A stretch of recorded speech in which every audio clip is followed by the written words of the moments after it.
Hello, everyone. Welcome to the Infinite Abilities Podcast.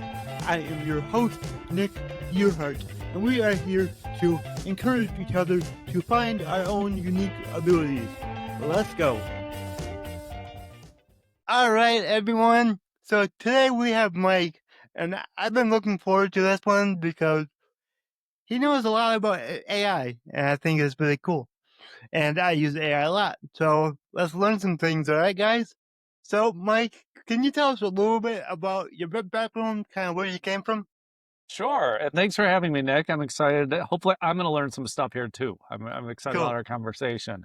cool. My background is I am originally from Chicago. I'm now a father of two and married. I live in California. I started my working life in the world of finance and accounting and somehow moved over into technology. And now I'm at San Diego State's AI Center where I write about AI, I teach, I mentor students, I do research and all that fun stuff. That's pretty awesome. How was that transition? Oh, how'd that go for you? Well, Nick, like the transition, I would never have guessed when I started my career 25 years ago that like this is where I'd be at and this is what I'd be doing today.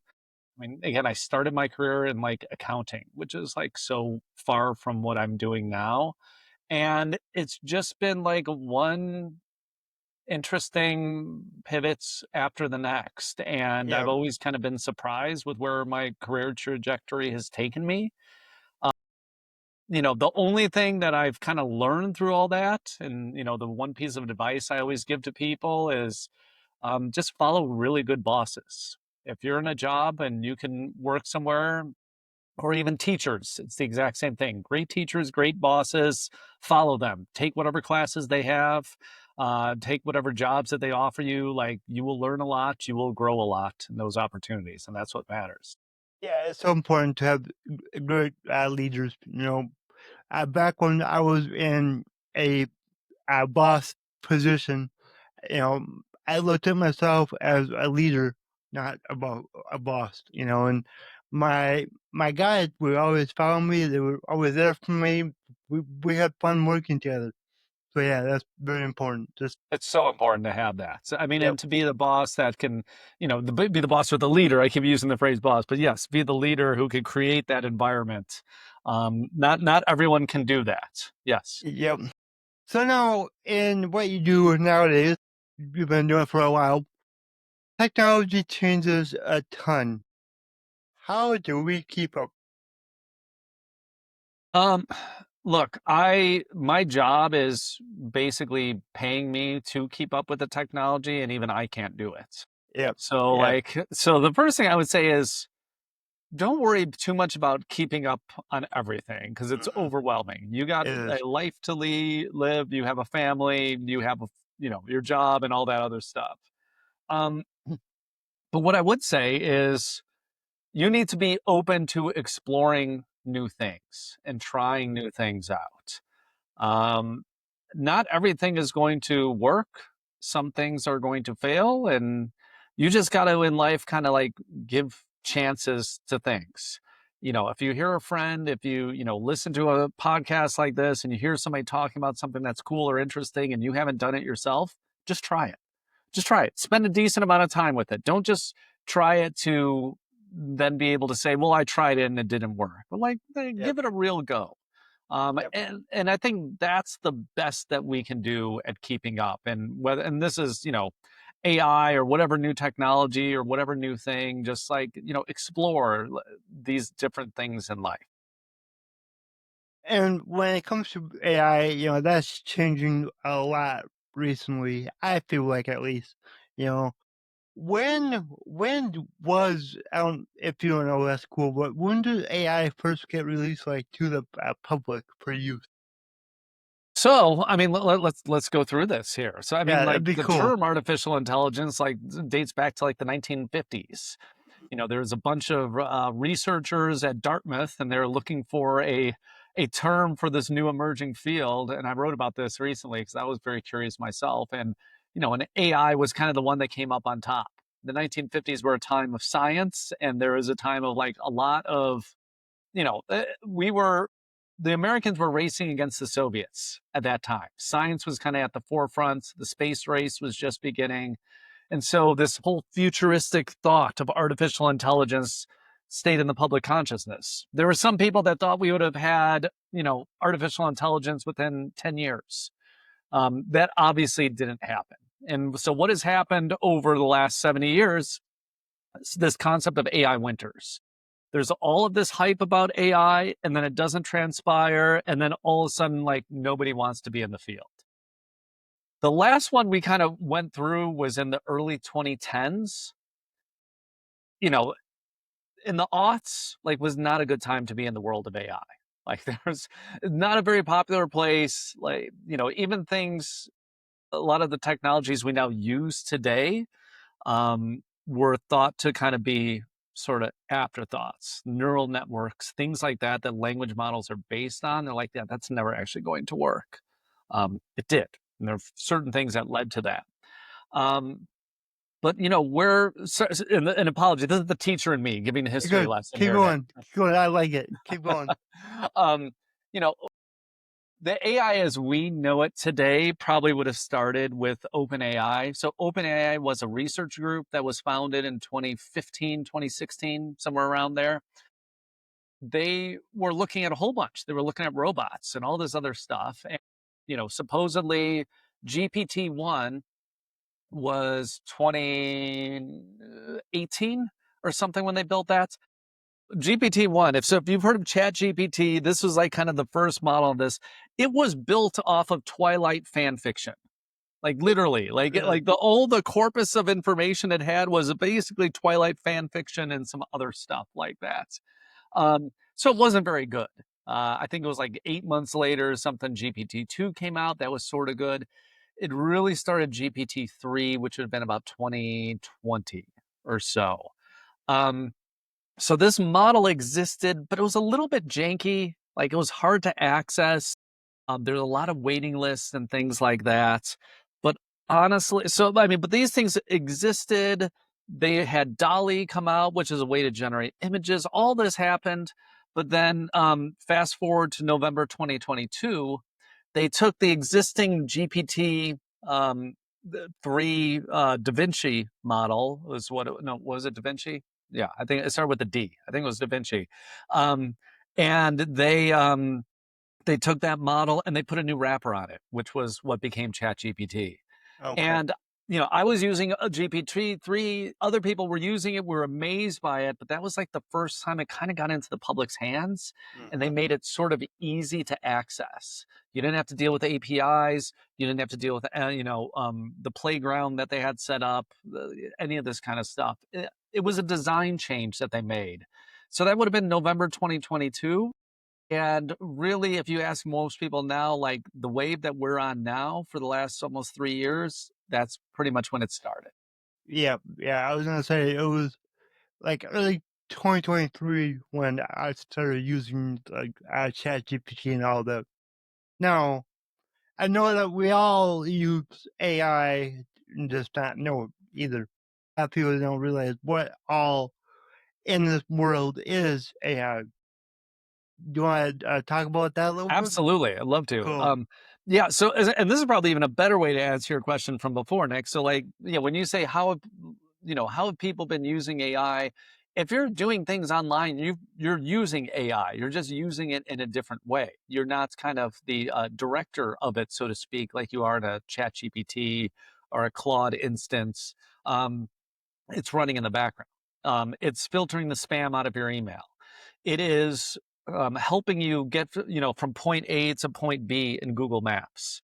Um, all of these things, it's letting your financial transactions go through. I used to work at PayPal. I mean, there was a lot of AI going on behind the scenes to be able to approve of your transactions. So, when people say AI is bad, broadly, um, basically most of what's being done on the internet is using or integrating AI some way into it. Some might be more traditional programming, but some could be more artificial intelligence. So it's very broad on what it Mhm. is.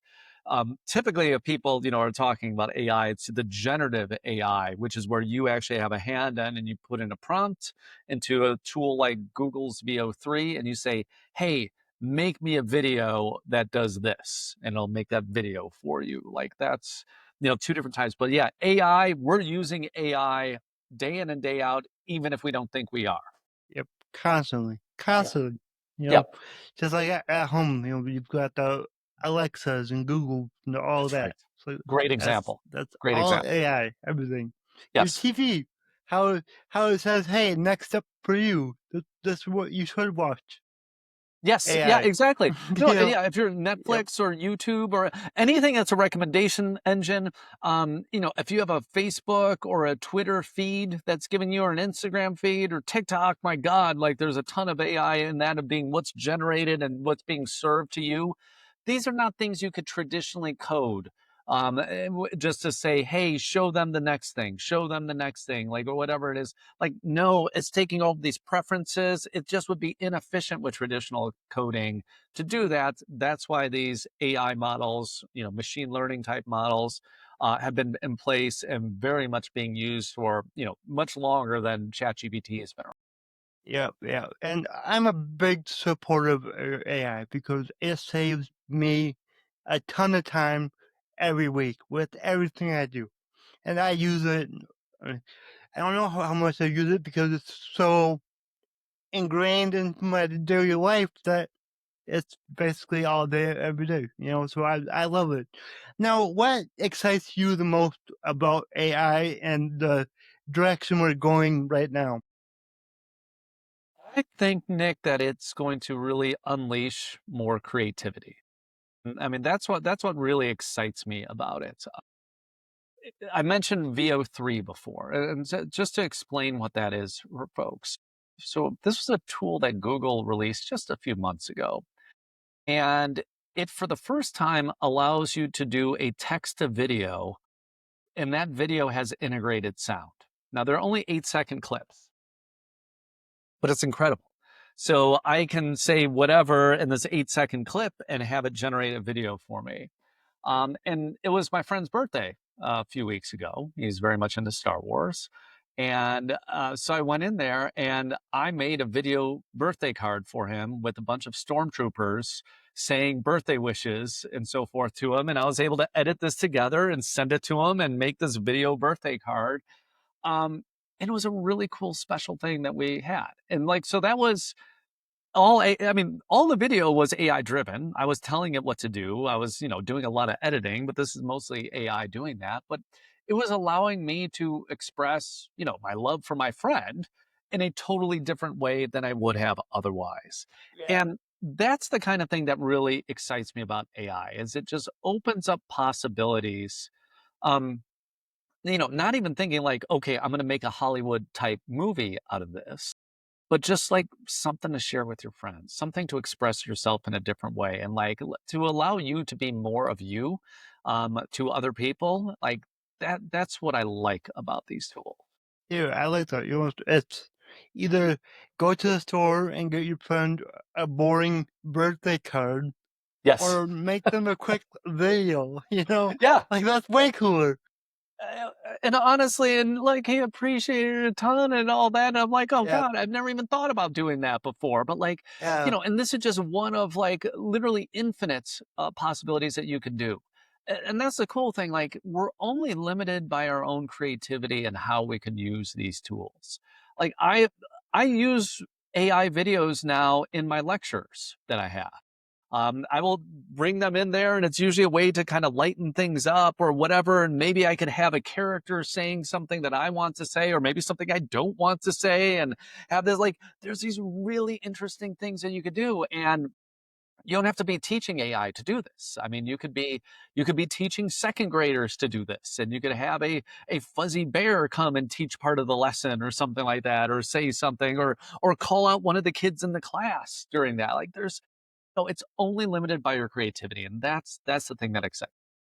Yeah, that is really exciting, and I know that the stuff that we create with AI just it's so cool because it takes, like, a boring video and makes it not so boring.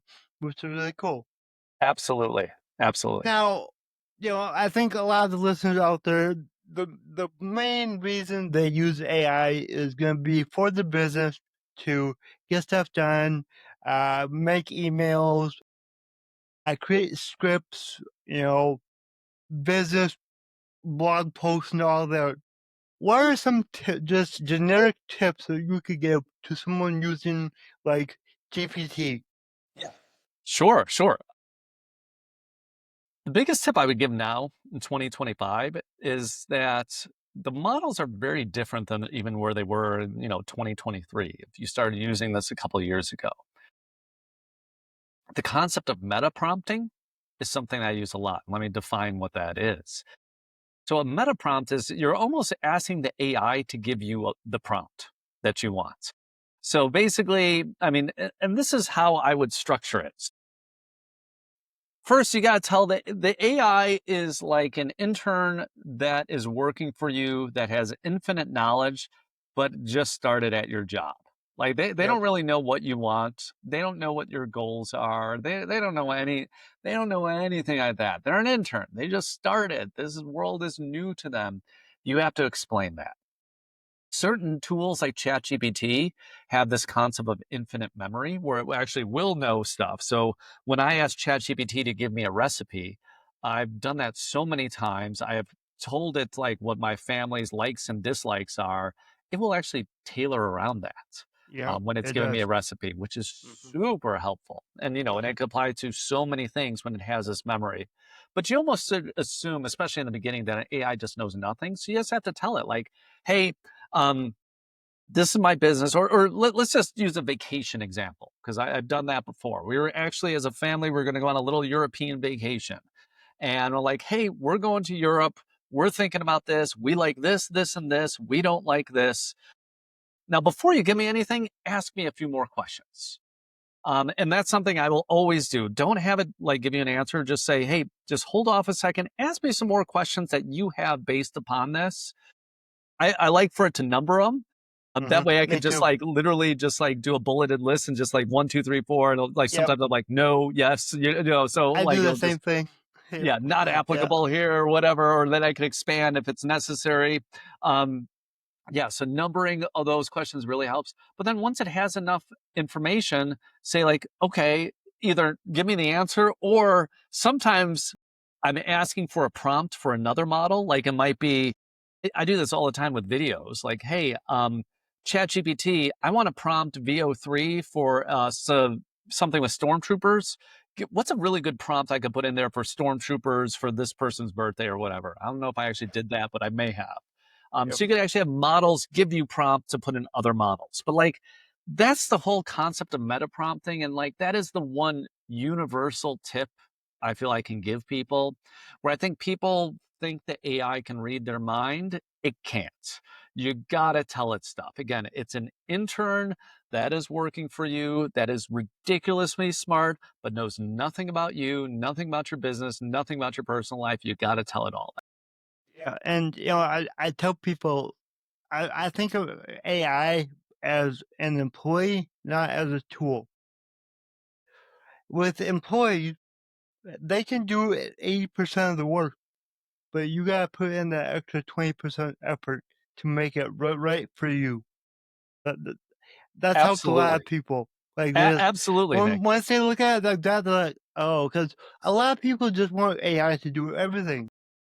It's it can do a lot, but you should still add your own touch to everything. Yeah, I mean, here's a test that I think people can use to just kind of see how close is AI. Wherever it is that you live, say, "Hey AI, somebody new is coming to my town. I'm about this age. I like to do this, this, and this. Give an agenda for the things that we should do for the weekend." And it's going to spit out something for you. And just like you said, Nick, it's probably going to be 80% of the way there. Like there might even be a few things and you're like, oh God, I didn't even know that was in town. That actually sounds like fun. Or wait a minute, that closed. Like that's not Yep, open or what. Like you yep. will see stuff. It will get you 80% of the way there. It's not 100%. And the thing for you to keep in mind is it's kind of like that universally. about stuff. It's going to be close. It's going to be directional. Often it's going to be better than a human being doing the exact same thing, but sometimes it's not going to be. And there's certain ways to do that. Like if I'm not recommending this, but like if I was to ask an AI for a medical diagnosis, I would, first talk to your doctor I before you did do that. that. I But did that a couple weeks ago. yeah, It's all but you good. could do second opinions and stuff in Yeah. this. Yep. And don't take it as gospel. And also put that exact same prompt into a few different AIs and see what the different results are. Or you can even put it into ChatGPT more than once. So the thing for other thing for people to understand, these are probabilistic, which basically means if you put in the exact same prompt twice, you're not necessarily going to get this. Well, you will never get the exact same answer, but the answer could vary a little. If you're consistently getting the same answer, that's probably a good sign that, hey, this is legit. If you're getting different answers, well, that's like you probably need to do a little bit more research, a little more caution with that. Yeah, I agree with that. And yeah, I like how you can have it get to know you. And I tell people like if you're using it for business or personal stuff, like just tell your story. And the more of your story you can tell it, the better results you're gonna get. Absolutely. And you know what? If you don't even know what, like, oh God, what do I even tell it? Say, hey, do you know what? ChatGPT, I'm new to you. I want Yep. you to interview me. And you can even do this in voice mode. I mean, that's a Mhm. great little hack in ChatGPT. Just put on voice mode on from your phone. That way, it'll talk to you. It's very natural language, and just say, "Can you just interview me? Get all the questions, all the things that you think are pertinent to help me get more value out of you." And that's a great way to start. Yep. And I guess it gets really cool and fun when you have a big online presence like I do. You can go to somebody else's phone and have them ask their GPT about me, and like everything you get, because it varies from person to person on what it spits out. And it's so interesting just to see like what it pulls out. And I had one friend, and he lives up in Canada, and he asked it about me. He said, "Give me 10, 10 quotes from Nick Yerhart," and like most of them, I was like, I said that. That's pretty good, because I'm sure it pulls from the podcast and everything that I've done online. And I was just like, that's really cool, you know? But wait, did you see if you did actually see those, or do you know?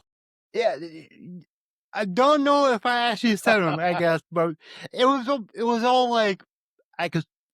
I'm sure I said it. It's You know, it's close enough. there Like you could wasn't. see yourself There saying was that. yeah, there wasn't anything in there that was like, yeah, I know I didn't say that. You know, it was all I think accurate. But yeah, I thought that was really cool. Yeah, and one thing to recommend because we've been talking mostly about like there's the three main models that I probably use the most are Gemini, ChatGPT, Claude. They're all great models. I wouldn't even worry like, oh, I heard this one is slightly better than this one. Hmm. Like honestly, for most people, any of those are going to be just great. If your employer provides you with one, just use it. It's going to go great for you. One that is a little bit of a different technology that I want to flag is something called Notebook LM, which is also made by Google, as is Gemini. Um, Notebook LM is a slightly different technology where you will upload documents to it and it will cite and source those documents for that. So I've been writing my blog for 3 years now. So I uploaded like all 70 plus articles that I've written over the last 3 years about AI stuff into a Notebook LM. And I just ask it questions about it, like, "Hey, have I ever written about this? Did I already say this before?" Because Yep. there's sometimes I'm like, I had a thought, but I didn't actually hit publish on it or whatever. Yep. And it's a great way to do that. And that is one way where, like, if it is important to be accurate, you can use a tool like that. And I would say, you know, if it's saying it, like, it will actually show you the source as well. So you can actually even click on that and it'll give you the link in there. It is really, really close to like perfect accuracy, I would say, with stuff like that. I'm gonna start using that. That sounds very useful. It is. Yeah. Awesome. So before we start to wrap this up, what are like a few more takeaways that you would like to give the audience? Look, I think the first thing for everybody is just use these tools. Like, use them to help you in your day to day. Find other friends that are using it and just share with each other how you're using it, like prompts, tips, like, oh my gosh, I did this. Like, could you believe that? Like, these tools have infinite capabilities. But again, because of the infinite capabilities, our natural reaction is just to do nothing because like Yeah. there's too many choices for our brains to handle with this. Yeah. Um, but the more you do that, the better off you're going to be. Don't worry at all about the horse race, as I talked before about like which model is best.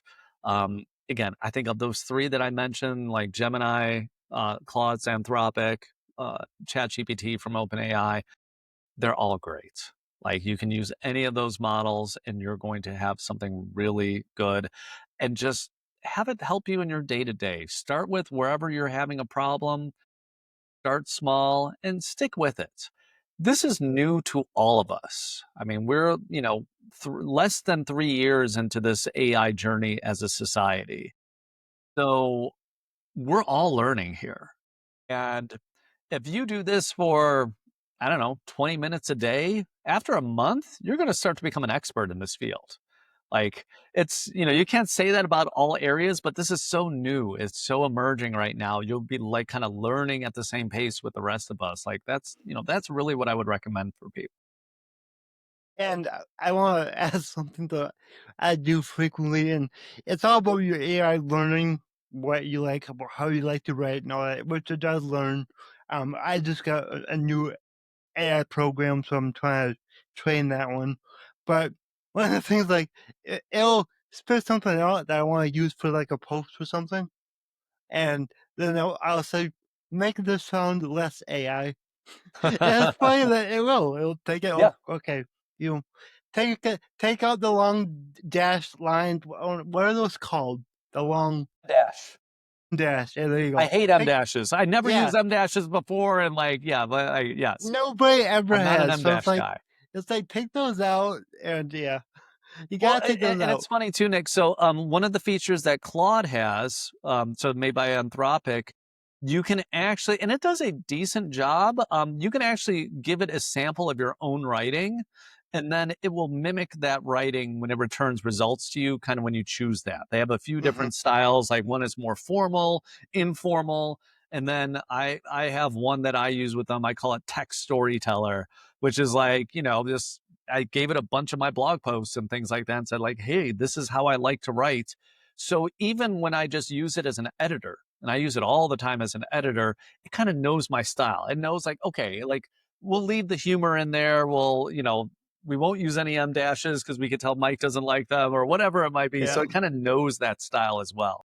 yeah, yeah. And it's really fun when you get it to start to learn things about you, what you like, because then you use it, and you don't have to do the extra BS to get what you want. It just Yes. starts to come naturally from it. It's And really that's where, cool. and that's what we should all be kind of striving and hoping for. It should be Yeah, natural, and it's going to get there. I mean, yeah. these things are emerging; they're getting better. It'll take a little time. It'll get there, but until then, you gotta work with it a bit more. Yep, you do. Yeah, just work with it. It's a lot of fun. Download GPT if you don't have it, and just start typing, and you can have a lot of fun with it. You can ask it for jokes and everything. So Absolutely. get out there Yes. and do it. Yes. Get out there and Hey, do it. Yeah. so my slogan is your abilities are infinite. But what does that mean to you? You know, like the one thing in my life I think I've always appreciated, always tried to teach, always tried to just kind of bring out of others is creativity. If I could just kind of tell a quick story, back when I was at PayPal, I remember having a team that I inherited. So I was managing a group of people. And one of the things I just would always ask people, like, do you find yourself to be a creative person? Yes or no? And I remember on this team, like half of the people said yes, half of the people said no. And to me, like, it drove me crazy that they didn't think of themselves as creative.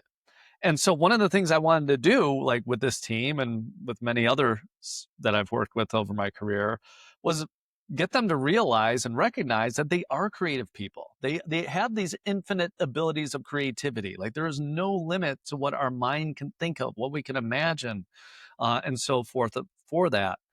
How I actually did that, was a whole nother story. But briefly, I would literally start our staff meetings with having people talk about something creative they did over the past week. Could have been at home, could have been at work. I didn't care. And this was just a way for them to share, to learn, and just see like, oh, it's. And I'm not talking about rocket ships. I'm just talking about these little things. Like this is what we do as a human species.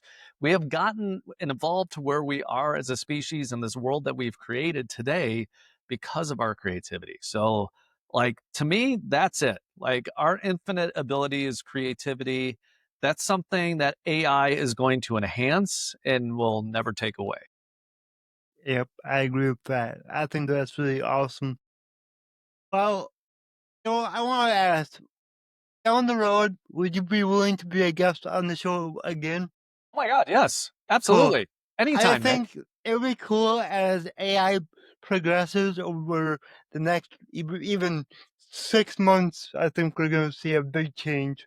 And I think it'll be cool to bring you back and have a chat again. Nick, anytime you want to have me, I would love to. I could have spent hours with you here Yeah. today talking about stuff. So anytime you want me back, I'm love to be back. I think it'd be awesome. I use AI a lot. I appreciate your knowledge, all the work that you put in, helping people understand and helping people be creative and use AI to help them with that. I think that's really, really awesome. Thank you, Nick. Yeah. I'm trying my best to do it, and Well, hopefully, folks will find this helpful.